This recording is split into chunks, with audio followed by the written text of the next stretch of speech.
Oi galera, eu sou a professora Manuela de Língua Inglesa do Marista Santa Maria. Hoje a gente está aqui para dar uma revisada em Reading Strategies, que é o que a gente mais precisa para qualquer prova de leitura em língua inglesa. Dá uma olhadinha. Falando de estratégias de leitura, primeira coisa, olhei meu texto, olhei minhas questões, o que eu preciso me lembrar? Que eu tenho diferentes estratégias para entender, para compreender o que o meu texto está dizendo. Uma delas é a estratégia de skimming. Skimming lembra aquela leitura corrida que eu vou dar para tentar pegar o principal do meu texto. Depois, quando eu observar as minhas questões, eu vou fazer o quê? Eu vou usar outra estratégia de leitura, a estratégia de scanning. Essa estratégia te lembra de sempre pegar os detalhes do teu texto. O que um scanner faz? Ele faz uma cópia fiel do papel que tu colocou ali. É isso que a gente vai fazer. Fazer uma cópia fiel do nosso texto e pegar cada detalhezinho que precisa para a nossa questão. Por fim, nós ainda temos selectivity, que é aquela leitura seletiva. Se a minha questão está perguntando um dado específico ou está perguntando um número, eu vou olhar para o meu texto procurando o número, não tem por que eu procurar outra informação senão essa. Então, tenho que me lembrar disso. Também usamos habilidades e facilitadores. Aí entra a prediction.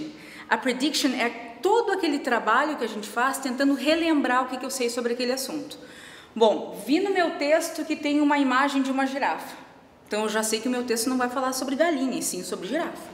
Então, eu vou buscar na minha cabeça tudo que eu sei sobre aquele assunto. Também temos que tomar cuidado, gente, sobre o meu conhecimento prévio sobre o tema, que é todo o conhecimento que eu vou puxar. Conhecimento semântico. Puxa por palavras que façam parte do mesmo grupo. Por exemplo, se eu falo de ambulância, eu sei que eu vou procurar doutor, hospital, seringa, injeção, o que for, mas eu vou procurar palavras que sejam parecidas desse campo.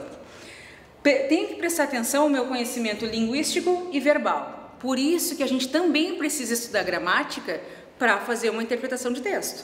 Então, eu posso perfeitamente lembrar de um verbo to be, de um auxiliar importante, de um tempo verbal que vai ajudar na hora de entender o que meu texto está falando. Se o meu texto está no presente, no passado ou no futuro.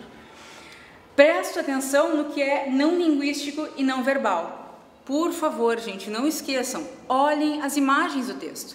Não é porque o texto não está escrito em letrinhas que ele não é importante, muito pelo contrário. Então, observa o texto não verbal. Tem gravura, tem tabela, tem foto, tem imagem, tem o que for. Tem que prestar atenção, se está ali é importante. E também tem que lembrar uma vantagem da língua inglesa. A gente pode colocar negrito, itálico, colocar cor no nosso texto. Então, se aparecer esse detalhe, é porque ele é importante, ele tem que estar ali, ele quer te dizer alguma coisa. Então, foca nesse tipo de informação. Também vamos cuidar um pouquinho da estrutura do texto. Por que a gente trabalha tanto diferentes gêneros? Para saber como que o meu texto se estrutura. Eu sei que é uma notícia porque ele tem determinadas características.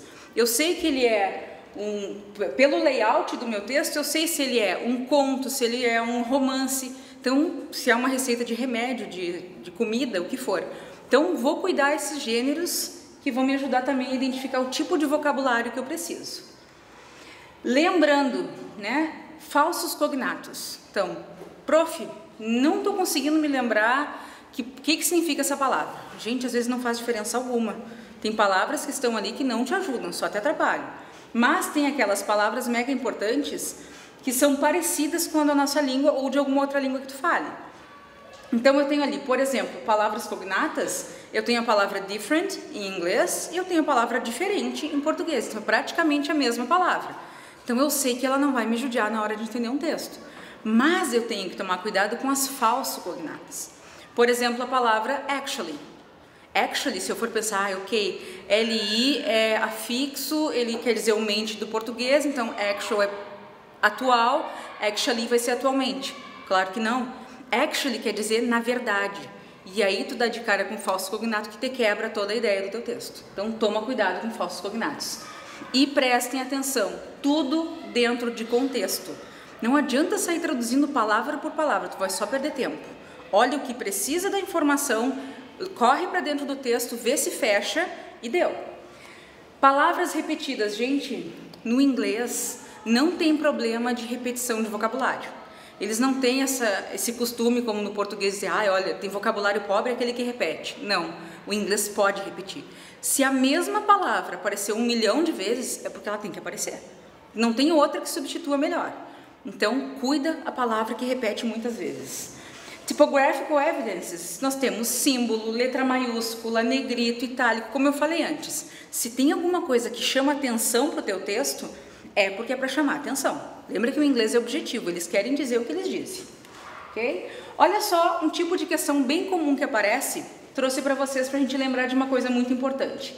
Primeiro, a questão do enunciado. Como que monta a parte principal da minha questão? Como que eu sei o que eu quero? Normalmente o meu enunciado vai aparecer uma contextualização. Então eu tenho aqui, the title of the poem points to a contradiction between the text and the picture. Buenas, ali eu contextualizei o que eu estou querendo te mostrar. Aí vem o comando da minha questão, o que tu tens que fazer. The contradictions refers to the fact that the girl...